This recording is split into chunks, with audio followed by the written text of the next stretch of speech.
لیکن ابو ہریرہ فرماتے ہیں نبی علیہ الصلوۃ والسلام کو مسجد نبی میں چھوڑ کر آئے ہیں، یہاں کریم آقا علیہ السلام نے کلمہ بھی پڑھا دیا ہے، وہاں مسجد نبی شریف میں دعا بھی فرما دی ہے۔ اللہ اکبر کبیرہ۔ آپ نے فرمایا دعا کا یہ کمال ہے کہ آپ کی دعا کے لیے رحمت والے ہاتھ اٹھتے ہیں تو اللہ رب العالمین اپنے محبوب کے خالی ہاتھ واپس نہیں لوٹاتا، بلکہ چہرے پر ہاتھ بعد میں پھرتے ہیں، اللہ کرم پہلے فرما دیتا ہے۔ صحابی عرض کرتے ہیں آقا دعا کیجئے بارش ہو جائے، بارش نہیں ہو رہی۔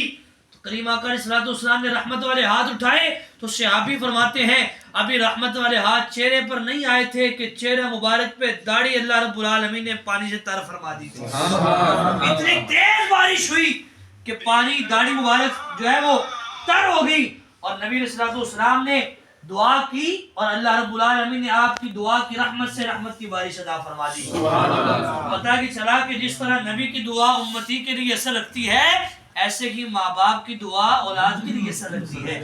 فرمایا دنیا میں ہو تو یہ دعا لیا کرو، اگر دنیا سے چلے جائیں تو ماں باپ کی قبر پہ جایا کرو۔ فرمایا ان کو قبر والوں کو ڈھیر نہ سمجھا کرو، کنز الاعمال کی حدیث پاک ہے، فرمایا ماں باپ کی قبر کی زیارت کرنے سے اللہ رب العالمین گناہوں کو معاف فرما دیتا ہے۔ ایسے حدیث پاک میں آتا ہے کہ ماں باپ کا چہرہ دیکھنے سے اللہ مقبول حج کا ثواب عطا فرماتا ہے۔ آقا جس کو مقبول حج کا ثواب مل جائے اس کے تو گناہ معاف ہو جاتے ہیں، اور جس کے ماں باپ دنیا میں نہ ہو فرمایا ماں باپ کی قبر کی زیارت کر لے، اللہ تجھے بھی وہی اعمال عطا فرما دے گا۔ سبحان اللہ۔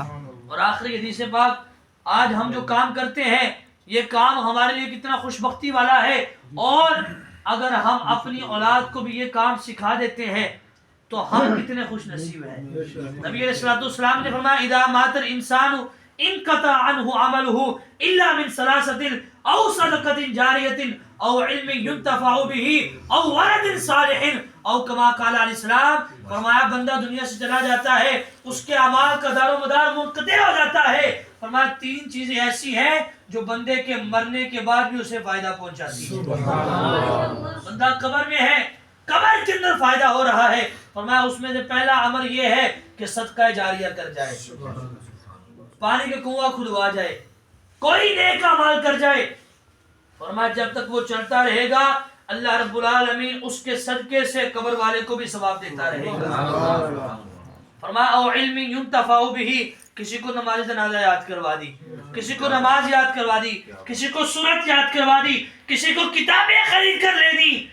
فرمایا دینی کتابیں لے کر خریدنے کا فائدہ کیا ہوگا؟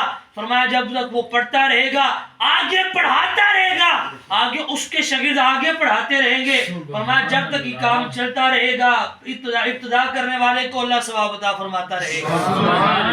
اب کتنی لڑیاں یہاں سے فائدہ اٹھا رہی ہیں، جس نے پڑھا سارے وہ بھی فائدہ اٹھا رہے ہیں، جس نے ابتدا کی ہے بغیر کسی کام کے اس کو ثواب مل رہا ہے۔